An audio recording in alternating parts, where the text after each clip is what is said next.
Welcome everyone. Let's start the second lecture of question series.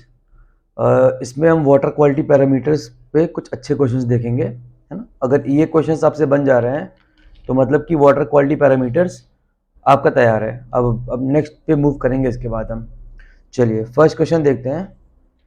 Determine the resultant pH of two electrolytic solution, one with a pH of 6 and other with a pH of 8। अच्छा ठीक है, resultant pH पूछ रहा है। इसका मतलब अगर question में कभी भी आपसे मीन पीएच या रिजल्टेंट पीएच ऐसे करके पूछेगा तो आप कैसे निकालोगे। देखो कई बच्चे इसमें बहुत ब्लेंडर कर देते हैं और ऑप्शन में भी वो रहेगा। बच्चे ब्लेंडर क्या करते हैं, एक पीएच 6 दिया हुआ है, एक पीएच 8 दे दिया, इसका मीन ले लेंगे, और ऑप्शन में 7 दिया हुआ है। कभी कभार क्वेश्चन में ऐसे ही बोल देगा determine the mean pH of the two electrolytic solution, दो पीएच दिया होगा। तो कंसेंट्रेशन हमेशा मीन होता है। पीएच तो मतलब क्या, एक डिटर्मिनेशन है ना कि पानी में H प्लस का कंसेंट्रेशन कितना है। तो यानी कि अगर एक सॉल्यूशन लेते हैं हम, उसमें कंसेंट्रेशन 5 मिलीग्राम है, दूसरे में 6 है, दोनों को मिलाएंगे तब उसका मीन ले सकते हैं, पर पीएच का तो मीन नहीं ले सकते हैं। चलो तो इसे कैसे करेंगे। दिया हुआ है कि पहले वाले का एक सॉल्यूशन है, उसका पीएच दिया हुआ है 6, तो यानी concentration of H plus ions कितने हो गए, 10⁻⁻6 मोल्स पर लीटर। दूसरे का पीएच दिया हुआ है 8, उसमें concentration of H plus ions कितने हो जाएंगे, 10⁻⁻8 मोल्स पर लीटर। ठीक, अब इसका मीन निकाल लो आप कंसेंट्रेशन का, तो ये क्या हो जाएगा 10⁻⁻6 प्लस 10⁻⁻8 अपॉन में 2 करके देखो। ये आ रहा है मेरा 5.05 इंटू 10⁻⁻7। हमसे पूछा क्या है, हमसे पूछा है कि एवरेज पीएच है, दोनों को मिलाने के बाद पीएच की वैल्यू क्या होगी। तो ये क्या है, कंसेंट्रेशन H प्लस आयंस का। तो पीएच क्या होता है, pH is minus log of concentration of H plus ions. ठीक है ना। तो ये कितना आ रहा है, ये आ रहा है पीएच आएगा, पीएच ऑफ मिक्स लिख देता हूँ, मिक्स का पीएच आएगा 6.296। ठीक है ना। तो आंसर क्या हो जाएगा, सी हमारा आंसर होगा। ठीक, चलो आगे बढ़ते हैं। सेकंड क्वेश्चन एल्किनिटी वाला क्वेश्चन है। एल्किनिटी का बोल क्या रहा है, a sample of water has been analysed for a common ion and results are presented in the form of bar. एक बार चार्ट के फॉर्म में रिजल्ट दिए गए हैं। बोल क्या रहा है कि नॉन कार्बोनेट हार्डनेस बताना है हमें। ठीक, अब देखो पहले ये समझना है कि नॉन कार्बोनेट हार्डनेस होता क्या है। उसके निकालने के लिए हम टोटल हार्डनेस फाइंड करेंगे, एल्किनिटी फाइंड करेंगे। कार्बोनेट हार्डनेस क्या होता है, जो टोटल हार्डनेस और एल्किनिटी में से जो मिनिमम होता है वही कार्बोनेट हार्डनेस होता है। तो नॉन कार्बोनेट हार्डनेस कैसे निकलेगा, देखो टोटल हार्डनेस क्या होता है, carbonate hardness plus non carbonate hardness. तो नॉन कार्बोनेट हार्डनेस कैसे निकलेगा, total hardness minus of carbonate hardness. ये जनरल प्रोसीजर है, ठीक है ना। ज़्यादातर यही आपको एल्किनिटी वाले क्वेश्चन में लगाना होगा, क्योंकि क्वेश्चन इसी तरीके से एग्जाम में पूछे जाते हैं। अब एक चीज़ और समझो, यहाँ पे क्या लिखा हुआ है, मिली इक्विवेलेंट पर लीटर दिया हुआ है। कुछ बेसिक स्टोशियोमेट्री के फॉर्मूलेज हैं, आपको पता होनी चाहिए वो, उसके बिना हम आगे नहीं बढ़ेंगे। जैसे कि मैं यहाँ पे लिख देता हूँ, है ना।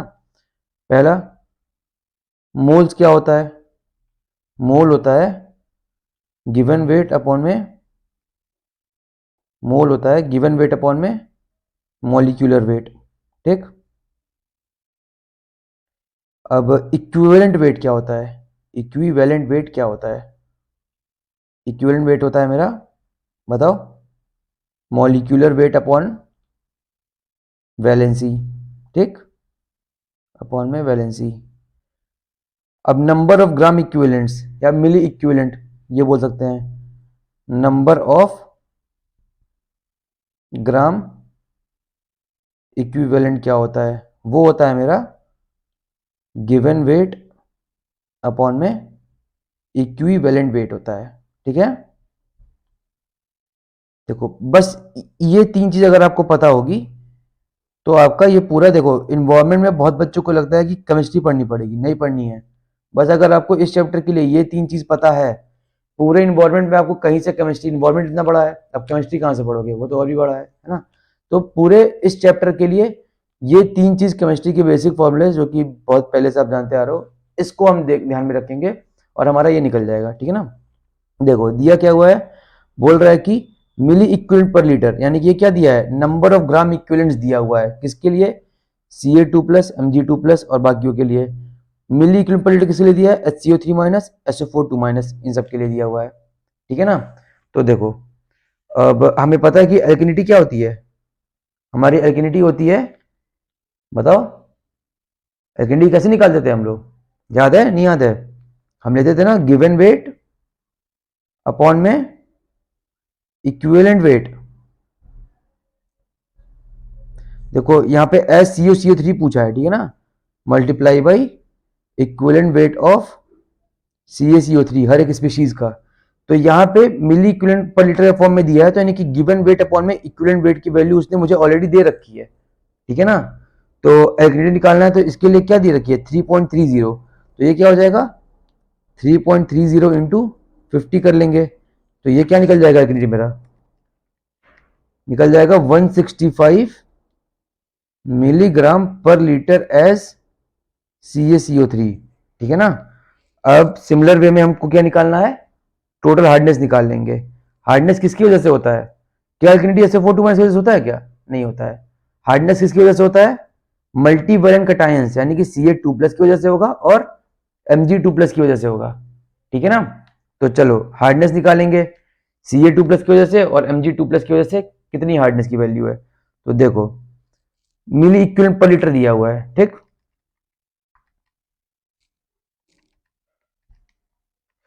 अच्छा एक चीज देखो, अगर इसने यहाँ पे मिली इक्विवेलेंट पर लीटर दे रखा है, तो पहले फॉर्मूला लिखते हैं, ठीक है ना।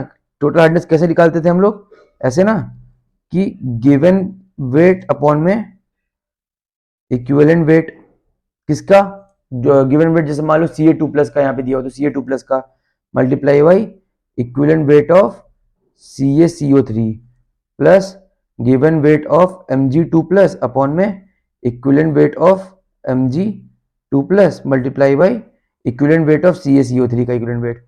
तो यहाँ पे दोनों का कंबाइंड फॉर्म में इस बार चार्ट में दे रखा है कि 4.10 है, जिसमें से 2.65 इक्विवेलेंट Ca2+ का है और ये है Mg2+ का है, ठीक है ना। तो हमें ये वाला डेटा दे रखा है, तो बस इस वैल्यू को यहाँ पे क्या करेंगे हम, 4.10 को 50 से अगर मल्टीप्लाई कर देंगे तो SCSU3 निकल जाएगा हमारा, ठीक। तो 4.10 मल्टीप्लाई बाई 50 करो, कितना आ गया 205 मिलीग्राम पर लीटर SCaCO3, ये क्या है मेरा, ये है टोटल हार्डनेस और ये निकाल दिया एल्किनिटी। अब ऊपर यहाँ पे हमने फॉर्मूला बताया था, यानी कि एल्किनिटी कितनी आ गई मेरी, एल्किनिटी आ गई मेरी 165 आ गई, टोटल हार्डनेस कितनी आ गई मेरी, टोटल हार्डनेस आ गई मेरी 205 आ गई। तो कार्बोनेट हार्डनेस क्या हो जाएगा, इन दोनों में से जो मिनिमम होता है वो क्या होता है, कार्बोनेट हार्डनेस। तो ये हो जाएगा 165 मिलीग्राम पर लीटर SCaCO3। तो नॉन कार्बोनेट हार्डनेस क्या हो जाएगा, टोटल हार्डनेस माइनस, बताओ कार्बोनेट हार्डनेस, तो यानी कि 205 माइनस 165 कर दो, कितना आ रहा है 40 आ रहा है। हमसे पूछा क्या है, the non carbonate hardness expressed in milligram पर लीटर SCO3, तो आंसर क्या हो जाएगा 40 हो जाएगा। आ गया समझ में, ठीक है ना। चलो आगे बढ़ते हैं। चलो जो स्टार्टिंग में आप लोग को पढ़ाया था physical property water quality parameters, उसमें जनरली ये मैच द फॉलोइंग में ही आपसे पूछता है, क्योंकि वो सारे पैरामीटर्स को ना दूसरे से कंपेयर करके आपको मैच द फॉलोइंग करवा देगा। जैसे यहाँ पे देखो, बताना मुझे है ना, टिंटोमीटर, टिंटोमीटर हमने कहाँ पढ़ा था याद करो, कलर में पढ़ा था है ना, टिंटोमीटर कलर। नेफ्लोमीटर, नेफ्लोमीटर किसके लिए था, टर्बिडिटी के लिए, ठीक। नेफ्लोमीटर हो गया टर्बिडिटी के लिए, टर्बिडिटी मेजर करते थे। अब इमहॉफ कौन नहीं पढ़ाया है मैंने आपको, वो मैं आपको वेस्ट वाटर में पढ़ाऊंगा, ठीक है ना। फिर आता है मफल फर्नेस, मफल फर्नेस याद है क्या करते थे, सस्पेंडेड सॉलिड्स, टोटल सॉलिड्स लेते थे, उसको जब हम हीट करते थे तो वॉलेटाइल नॉन वॉलेटाइल अलग करते थे, मफल फर्नेस के अंदर ही वो करते थे हम, तो मफल फर्नेस का क्या हो जाएगा, वॉलेटाइल सॉलिड्स हो जाएगा। तो देखो इतने ऑप्शन से भी बना लोगे, ऐसे ही क्वेश्चन है यहाँ पे, जैसे कि ए का 2 किसमें है, ए का 2, बी का 3, बी का 3, बी का 3, बी का 3, सी नहीं पता है पर डी हमें पता है 5 है, तो आंसर क्या हो गया डी। और इमहॉफ कौन जान लो, सेट लेवल सॉलिड्स के लिए होता है, जो कि हम वेस्ट वाटर में पढ़ेंगे आगे, ठीक है ना। आगे बढ़े, चलो चलो एक और मैच द फॉलोइंग का क्वेश्चन है। अब यहाँ पे हार्डनेस, हार्डनेस क्या होता था याद करो, लिखा है ईडीटीए मेथड, ईडीटीए यूज करते थे ना, जिसमें EBT as an indicator use करते थे, ठीक है ना। तो हार्डनेस का क्या हो गया, ईडीटीए मेथड हो गया। क्लोरीन, क्लोरीन अभी हम आगे ट्रीटमेंट में पढ़ेंगे डिसइंफेक्शन वाले पार्ट में। तो क्लोरीन के लिए टेस्ट होता है, वो होता है ऑर्थोटोलोडीन टेस्ट, ठीक है ना, ऑर्थोटोलोडीन टेस्ट क्लोरीन क्लोरीन के लिए होता है। अब डिजोल्व ऑक्सीजन, ये मैं आपको पढ़ाऊंगा, ये भी सीवेज स्ट्रीम में पढ़ाऊंगा, यहाँ भी पढ़ा सकता था, पर वहां पे जब बीओडी वगैरह निकालते हैं तो वहां पे इसका ज्यादा यूज आता है।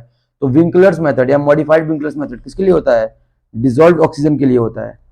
अब आ गया क्लोराइड, क्लोराइड आपको बताया था मोर्स मेथड होता है क्लोराइड के लिए, ठीक। ऑप्शन क्या बन गया मेरा, हार्डनेस का 2, ए का 2 और बी का 3, ऑप्शन ए हो गया आंसर, ठीक है ना। चलो आगे बढ़ते हैं। अब ये क्वेश्चन देखो, effluent from an industry A has a pH of 4.2, effluent from another industry B has double the hydroxyl ion concentration than the effluent from industry A। अच्छा, pH of effluent from industry B is, अब क्या कह रहा है कि दो industries है हमारे पास, एक क्या है, एक है इंडस्ट्री A, एक है B, ठीक है ना। इंडस्ट्री A का pH दिया हुआ है मुझे, कितना दिया हुआ है, 4.2, ठीक। तो इसका pOH कितना हो जाएगा बताओ, pH प्लस pOH कितना होता है, 14 होता है। तो 14 माइनस 4.2 कितना हो जाएगा, 9.8।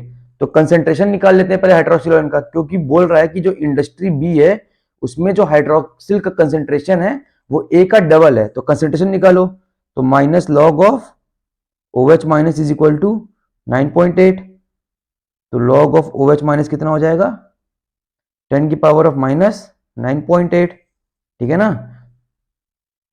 Sorry, concentration of OH minus कितना हो जाएगा, ये हो जाएगा 10 की पावर ऑफ माइनस 9.8। अब इंडस्ट्री बी में जो कंसेंट्रेशन ऑफ OH माइनस कितना है, बोल रहा है क्वेश्चन में कि डबल है, तो हो जाएगा 2 इंटू 10 की पावर ऑफ माइनस 9.8। तो यहां से POH निकाल लो, निकल जाएगा 2 इंटू 10 की पावर ऑफ माइनस 9.8। POH कितना आ रहा है इसका, 9.49 आ रहा है, ठीक। तो pH कैसे निकल जाएगा, 14 माइनस POH कर दो, कितना आ रहा है 4.501, ये आंसर हो जाएगा हमारा। समझ में आ गया ना क्या किया हमने, पहले हमें इंडस्ट्री ए में का pH दिया हुआ था, तो POH 14 माइनस PH कर लेंगे, फिर कंसेंट्रेशन ऑफ OH माइनस निकाल लेंगे, क्यों, क्योंकि हमें पता है, क्या पता है कि pH is equal to minus log of concentration of H plus ions, और POH is equal to minus log of concentration of OH minus ions. और एक चीज हमें और पता है कि pH प्लस POH कितनी होती है, 14 होती है, ठीक। या फिर इसको लिख सकते हैं H प्लस का कंसेंट्रेशन इंटू OH माइनस का कंसेंट्रेशन इज इक्वल टू 10 की पावर ऑफ माइनस 14, ठीक है ना। चलो आगे बढ़ते हैं। अब देखो बायोलॉजिकल वाटर क्वालिटी पैरामीटर से भी एक क्वेश्चन आ गया, बोल रहा है standard multiple tube fermentation test was conducted on a sample of water, ठीक है, from a surface stream, the result of the analysis for the confirm test are given below, ठीक है। सैंपल साइज दिया हुआ है 1, 0.1, 0.01, ठीक। उसमें पॉजिटिव कितना है, 3 सेट लेते थे ना हम 5-5 का, तो इसमें पहले सेट में 4 टेस्ट ट्यूब पॉजिटिव निकले, दूसरे में क्या 3 पॉजिटिव निकला, और तीसरे में 1 पॉजिटिव निकला, ठीक है ना। तो हमसे एमपीएन निकलवाना चाह रहा है, किसके लिए, 10 ml, 1 ml, 0.1 ml, ये स्टैंडर्ड भी होता था। तो एमपीएल पर 100 ml निकलवाना चाहता है वो मेरे से, इसके लिए, ठीक है ना। तो पहले देखो कि पॉजिटिव सेट क्या क्या है, पॉजिटिव क्या है 4, 3, 1, ये सेट पॉजिटिव है। तो अब कॉम्बिनेशन ऑफ पॉजिटिव 4, 2, 1 पॉजिटिव है क्या, नहीं है, 4, 3, 1 का पॉजिटिव है ना, 4, 3, 1 का। तो इसके लिए एम्पियन पर 100 ml दिया हुआ है 330। तो देखो कंसेंट्रेशन ऑफ 431 के लिए क्या दिया हुआ है, 33 दिया है, पर ये 431 कंसेंट्रेशन किसका था, 1, 0.1 और 0.01 का। हमसे पूछ किसके लिए रहा है, हमसे पूछ रहा है डाइल्यूशन 10, 1 और 0.1 के लिए। तो 33 में क्या करेंगे बताओ, एक में 33 से 10 में कितना होगा, 330 ही तो होगा। तो ये आ जाएगा 330, ठीक है ना। तो ये 330 आंसर हो जाएगा, कर लोगे, नोट करना है तो देख लो। हाँ चलो नेक्स्ट क्वेश्चन। अच्छा, बोल रहा है कि quality parameter of rain water from different sources are given below, मतलब कि 4 डिफरेंट सोर्स हैं, उन सब के क्वालिटी पैरामीटर्स दिए हैं। तो water drawn from which of the above sources can be tolerated for drinking without any treatment. तो इसमें से कौन सा ऐसा सोर्स है जिसका पानी हम डायरेक्टली ड्रिंकिंग के लिए यूज कर सकते हैं, ठीक है ना, बिना किसी ट्रीटमेंट प्रोवाइड किए। तो चलो पहले सोर्स ए देखते हैं। सोर्स ए में क्या है, पीएच 9.5 होना चाहिए क्या, नहीं होना चाहिए, कितना होना चाहिए 6.5 से 8.5 तक। टर्बिडिटी 1 NTU, 1 NTU होती है क्या, नहीं 5 से 15 होती है, तो ये तो ऐसे ही काट दो, आगे मैं बढ़ूंगा भी नहीं, यहीं पे गलत हो गया, ठीक है ना।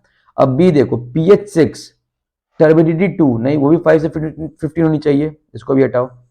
अब सी देखते हैं, पीएच दिया हुआ है 8, तो 6.5 से 8.5 के रेंज में है, तो सी हो सकता है, ठीक, सी हो सकता है। डी, पीएच अभी भी रेंज में है, तो हो सकता है। अब टर्बिडिटी देखो, अच्छा देखो यहाँ पे ये नहीं बोला है कि मतलब एक्सेप्टेबल लिमिट ही नहीं पूछ रहा है, बस ये क्या बोल रहा है मेरे से, ये ऐसे बोल रहा है कि रेंज में अगर है एक्सेप्टेबल और कॉस्ट ऑफ रिजेक्शन के रेंज में है, तो उस हिसाब से हम चलेंगे आगे, ठीक है ना। चलो टर्बिडिटी की बात करते हैं, कितनी होती है 5 से 15 NTU, तो 5 NTU दिया है और 10 दिया हुआ है, तो मतलब ये भी अभी तक तो यूज कर सकते हैं इसे भी हम, ठीक है ना। अब टोटल डिजोल्व सॉलिड कितने होते हैं, याद करो, 500 से 2000 मिलीग्राम पर लीटर, तो दोनों रेंज में है, दोनों रेंज में है, ठीक है।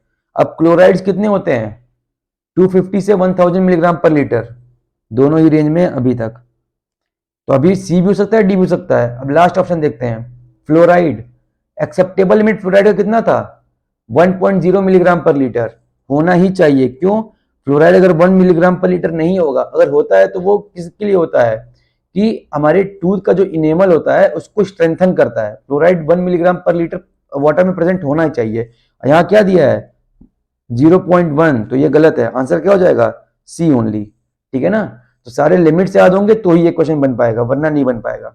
चलो आगे बढ़ते हैं, नेक्स्ट क्वेश्चन बोल रहा है, अ water sample has a pH of 9.5 9.25, the concentration of the hydroxyl ion in water sample is, अच्छा देखो अब ये क्वेश्चन अच्छा क्वेश्चन है, क्यों, क्योंकि हमसे निकलवाना चाहता है concentration of hydroxyl ion in water in milligram पर लीटर में बोल रहा है, हमें कंसंट्रेशन मोल्स पर लीटर में नहीं, इस बार कैसे निकालना है, मिलीग्राम पर लीटर में निकालना है। तो हमें दिया क्या है, पीएच दिया हुआ है 9.25, हमें पता है क्या पीएच प्लस पीओएच कितना होता है 14 होता है, तो यानी कि पीओएच कितना हो जाएगा यहाँ पे 14 माइनस 9.25, ठीक,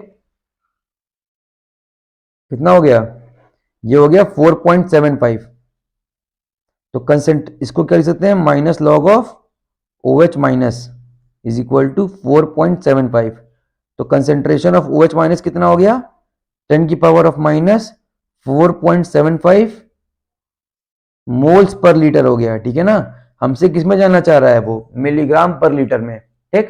तो देखो अभी आपको बताया था ना पहले मैंने, mole is equal to given weight upon में मॉलिक्यूलर वेट, है ना, मॉलिक्यूलर वेट किसका, जिसका कंसंट्रेशन निकालना है, तो OH का कितना होता है, OH का होता है 17, ठीक है ना, ठीक।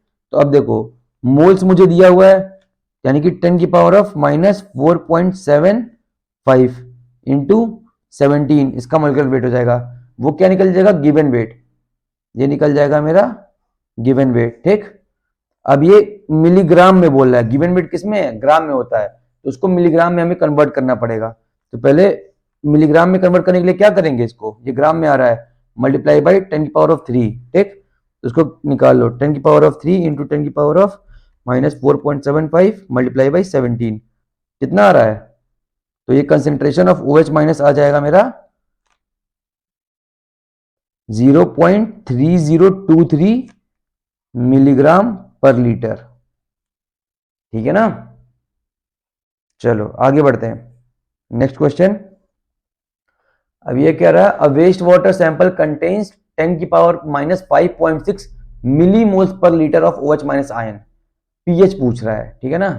अब देखो इस क्वेश्चन में ध्यान देने वाली चीज क्या है, बच्चे जल्दी जल्दी पढ़ेंगे और वो पता है क्या करके आएंगे, वो ये करके आएंगे 10 की पावर ऑफ माइनस 5.6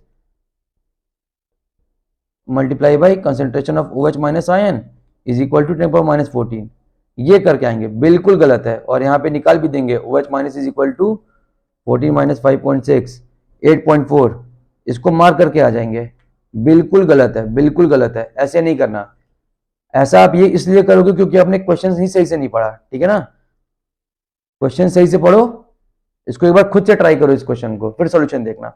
देखो यहाँ पे दिया हुआ है 10 की power of minus 5.6 milli moles पर लीटर, मिली मोल्स यानी कि ये क्या हो जाएगा कंसेंट्रेशन OH माइनस का कंसेंट्रेशन कितना हो जाएगा, ये हो जाएगा 10 की पावर ऑफ माइनस 5.6 मिलीमोल दिया है ना, तो यानी कि मल्टीप्लाई बाय 10 की पावर ऑफ माइनस 3 मोल्स पर लीटर। ठीक है ना, मैंने मिलीमोल को मोल में कन्वर्ट कर दिया। ठीक, चलो तो ये कितना हो जाएगा 10 की पावर ऑफ माइनस 8.6 मोल्स पर लीटर हो गया ये। ठीक है ना, अब ये कंसेंट्रेशन है OH माइनस का। अब जैसे करते हैं आप वैसे कर लेंगे, concentration of H plus ions into concentration of OH minus ions is equal to 10 की पावर ऑफ माइनस 14। तो concentration of H plus ions is equal to 10 की power of minus 14 plus 8.6 moles पर लीटर। कितना आ रहा है 10 की power of minus 14 plus 8.6, ये आ रहा है मेरा concentration of H plus ions आ रहा है 3.98 इंटू 10 की पावर ऑफ माइनस 6, है ना।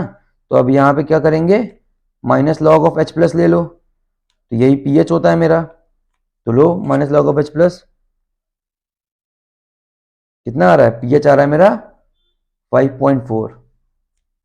ठीक है ना, तो आंसर क्या हो जाएगा, डी आंसर हो जाएगा 5.4। ठीक, चलो आगे बढ़ते हैं। अगला क्वेश्चन, अब ये क्वेश्चन यार देखो, किसी ने नहीं भी पढ़ा होगा ना, हल्का सा लॉजिकल थिंकिंग करेगा तो भी ये क्वेश्चन हो जाएगा। अब इसमें बोल क्या रहा है, anaerobically treated effluent has MPN of total coliform as 10 की पावर 6 पर 100 ml। ठीक है, क्लोरीनेशन कर दिया, उसके बाद एम्पियन वैल्यू डिक्लाइन कर गई 100 पर ml पर 100 ml। ठीक है, 10 का स्क्वायर पर 100 ml। The percentage removal and log removal of total coliform is. ठीक है, तो पहले परसेंटेज रिमूवल देख लो, क्या हो जाएगा, 10 की पावर 6 पहले था, बाद में कितना हो गया 10 की पावर 2 अपॉन में 10 की पावर ऑफ 6 इंटू 100, यही होगा परसेंटेज रिमूवल। परसेंटेज चेंज निकाल लें हम, ठीक है ना, 10 की पावर ऑफ 2 डिवाइड बाई 10 की पावर ऑफ 6 कितना आ रहा है बताओ, 99.99%। यह आ गया परसेंटेज रिमूवल। ठीक, फिर कह रहा है कि लॉग ऑफ आर भी निकालना है, कि लॉग ऑफ रिमूवल भी निकालना है। ठीक है ना, तो ये कैसे निकलेगा, देखो इसको समझने का दो तरीका है। 99.99% रिमूवल का क्या मतलब हुआ, इसका मतलब ये हुआ कि मान लो 10,000 माइक्रो ऑर्गेनिजम्स थे। ठीक, उसमें से हमने डिसइंफेक्शन किया और बचा लास्ट में कितना बचा, बस एक बचा, बस एक बचा। ठीक, तो इसका मतलब क्या होगा कि परसेंटेज रिमूवल 99.99% हो गया। ठीक है ना, डेटॉल सुना ना, 99.99 कीटाणुओं से बचाता है, तो वही है। तो यानी कि 10,000 कीटाणु हैं अगर, तो कितने माइक्रोऑर्गेनिज्म बचेंगे, बस एक बचेगा। तो परसेंटेज रिमूवल क्या हो जाएगा, परसेंटेज लॉग रिमूवल क्या हो जाएगा, लॉग ऑफ आर हो जाएगा, लॉग ऑफ आर, यानी कि लॉग ऑफ 10,000 अपॉन में बचा कितना, एक, है ना। तो ये क्या हो जाएगा, लॉग ऑफ 10 की पावर 4 अपॉन में 1, क्या होगा 4 log 10, तो यानी क्या बचा 4, यानी कि लॉग ऑफ आर हो गया मेरा 4। तो आंसर क्या आएगा इसका, सी आंसर है 99.9% और log R is equal to 4। ठीक है ना, चलो नेक्स्ट क्वेश्चन।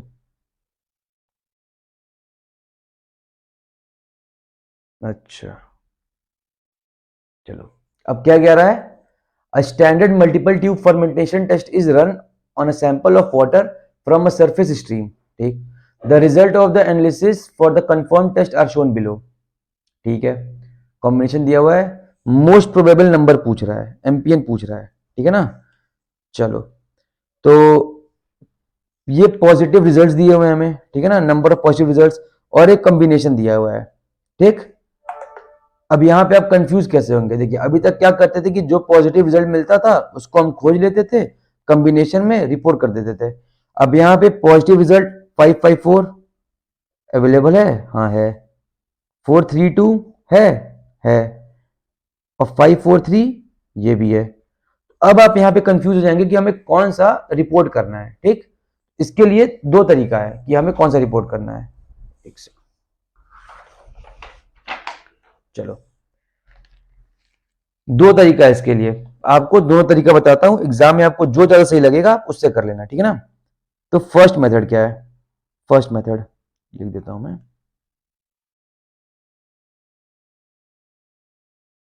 हमें 3 डाइल्यूशन दिया हुआ है, 3 सेट बन रहा है इससे, कौन कौन सा, 10 1 0 10 1 और 0.1 का, 1.1 0.01 का और 0.1 0.01 0.001 का, ये 3 सेट बन रहा है हमारा, ठीक है ना। तो पहले हम निकाल लेंगे 10 1 और 0.1 वाले सेट के लिए, यानी कि 554 के लिए। तो हमारा एम्पियन पर 100 ml कितना आ रहा है बताओ, ये आ रहा है 554 के लिए 1600।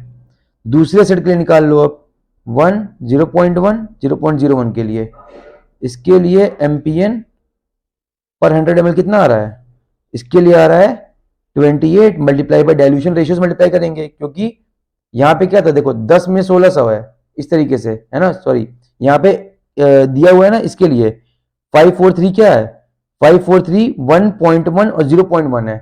तो यानी कि इसको स्टैंडर्ड पे अगर हम चेंज करेंगे तो क्या स्टैंडर्ड क्या होता है, 10 1 0.1, तो ये 28 इंटू 10 हो जाएगा, ठीक है ना। सॉरी ये 280 दिया हुआ है यार, ये 280 दिया, तो 280 इंटू 10 हो जाएगा, तो क्या आएगा 2800। अब तीसरा वाला देख लो, तीसरा रिजल्ट क्या दिया हुआ है, तीसरा हम देख रहे हैं 0.1, ये इस वाले सेट के लिए, यानी कि 0.1 0.01 और 0.001 के लिए। इसको स्टैंडर्ड में चेंज करेंगे तो एम्पियन को कितने से मल्टीप्लाई करेंगे, स्टैंडर्ड क्या होता है 10 1 0.1 होता है, तो एम्पियन को 100 से मल्टीप्लाई करेंगे, तब जाके हमारा स्टैंडर्ड में चेंज होगा, है ना। तो एम्पियन पर 100 ml इसके लिए कितना आ रहा है, इसके लिए आ रहा है 39, उसको 100 से मल्टीप्लाई कर दो तो क्या आ जाएगा 3900। अब इन तीनों वैल्यूज में से जो मैक्सिमम वैल्यू है वही तुम्हारा आंसर हो जाएगा, 1600 2800 और 3900। इनमें से मैक्सिमम क्या है, इनमें से मैक्सिमम है 3900। तो यही वाला एम्पियन पर 100 ml हम रिपोर्ट करेंगे, क्योंकि इस डाइल्यूटेड सैंपल में हमारे कॉलिफॉर्म प्रेजेंट सबसे ज्यादा है, ठीक है ना। इस वाले में, किस वाले में, 0.1 0.01 और 0.001 वाले में, यानी कि 432 वाले में, 432 वाले में हमारे सबसे ज्यादा कॉलिफॉर्म ग्रुप प्रेजेंट है। ये हो गया एक मेथड, मेथड 1। तो आंसर इसका क्या है, आंसर है 3900, ठीक है ना। ये हो गया हमारा एक मेथड। अब एक मेथड और है, ठीक है ना। उस मेथड में क्या है कि सेकंड मेथड बताता हूं आपको, जिससे कि आप डायरेक्टली डिसाइड कर लोगे कि देख के कि कौन से वाले सेट में कौन से सेट को हम लेंगे, या फिर किस सेट में डाइल्यूशन कॉलिफॉर्म सबसे ज्यादा है, प्रेजेंट सबसे ज्यादा प्रेजेंट किस सेट में कॉलिफॉर्म है, आप देख के ही जज कर लोगे। अब इसके लिए आप सेकंड मेथड के लिए दो चीज याद रखना,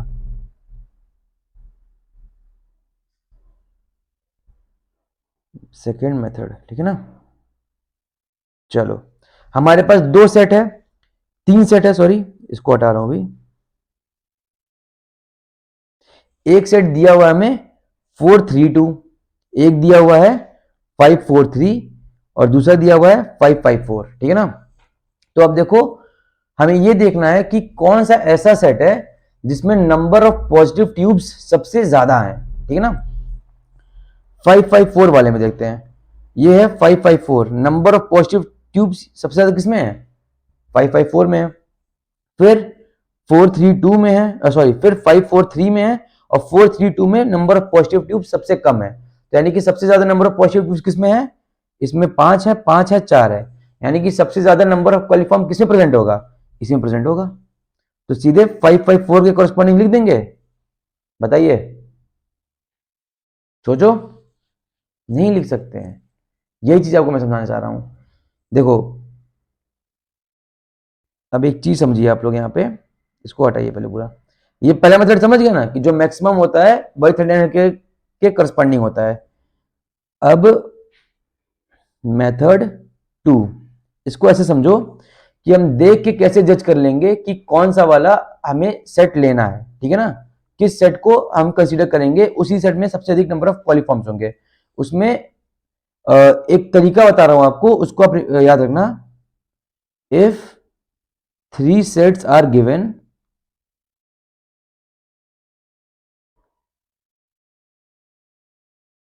select the set with maximum number of coliforms, ठीक, पहला।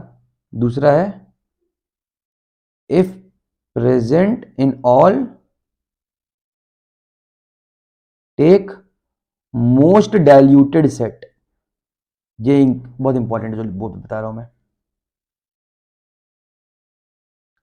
Take most diluted set. देखो अब जैसे मान लो अगर क्वेश्चन में ये जीरो दे देता और ये जीरो दे देता, ठीक है ना, मान लो, तो हम क्या ले लेते, किसके कॉरस्पॉन्डिंग, और यहाँ पे वैल्यू भी दी रहती, 5 और 0 के लिए कुछ दी रहती, और 5 और 0 और 4 0 0 के लिए अलग वैल्यू दी होती, ऐसे दी होती, ठीक है ना, ऐसे दिया होता। अगर ये अभी कहना क्या चाह रहा है मेथड 2 में, मैं कहना क्या चाहता हूं उसको समझो।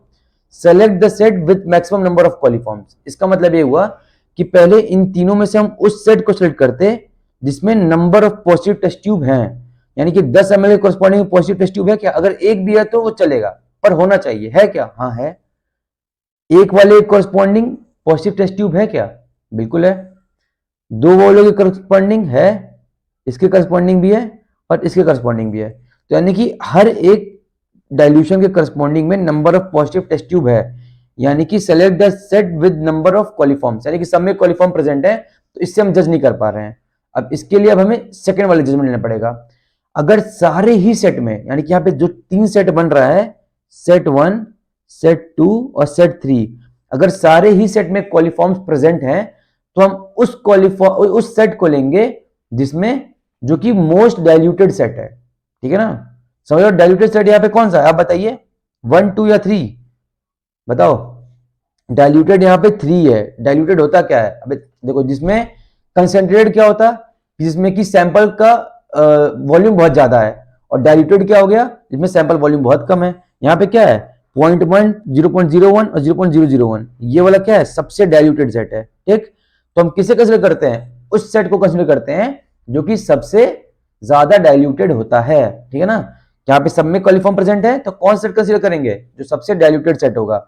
यहाँ पे सबसे डाइल्यूटेड सेट क्या है, 0.1, 0.001 और 0.001, ये सबसे डाइल्यूटेड सेट है, तो इसकी कॉरस्पॉन्डिंग में क्या आ रहा है, 432 आ रहा है, तो हम ले लेंगे 432 और आंसर हो जाएगा 39 हो जाएगा, नहीं।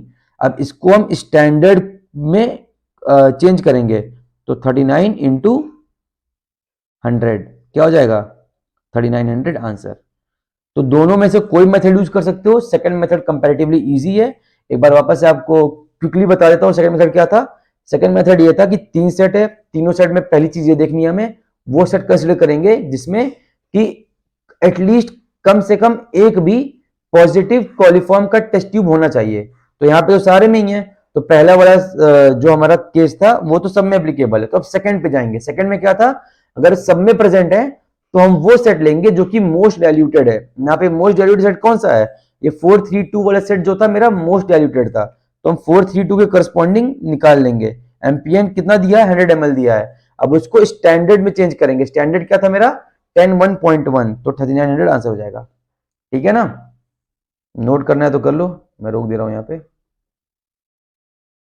चलो आगे बढ़ता हूं, हाँ चलो। One nephelometry turbidity unit is equal to the turbidity produced by. अब देखो, जिसने टर्बिडिटी में नेफ्लोमीटर के बारे में सुना होगा, ढंग से कंसेप्ट सीरीज में भी देखा होगा, उससे भी सवाल लग जाएगा। टर्बिडिटी का पार्ट है, मान लो नेफ्लोमीटर यूज कर रहे हैं हम टर्बिडिटी निकालने के लिए। इसमें क्या क्या चीज बताया था मैंने, बताओ। इसकी यूनिट क्या होती है, पहले तो एनटीयू होती है, और क्या बताया था, स्टैंडर्ड सैंपल कौन से यूज करते हैं इसमें, फॉर्माजीन यूज करते हैं। और बाकियों में कौन सा करते थे हम, बताओ। बाकियों में सिलिका एज SiO2 यूज करते थे, इसमें फॉर्माजीन यूज करते हैं, इसीलिए बेस्ट मेथड होता है। इसमें प्रिंसिपल क्या यूज होता था, स्कैटरिंग प्रिंसिपल यूज होता था, स्कैटरिंग ऑफ लाइट। अब उसमें बेल्स में क्या यूज होता था, एड्जॉर्प्शन यूज होता था।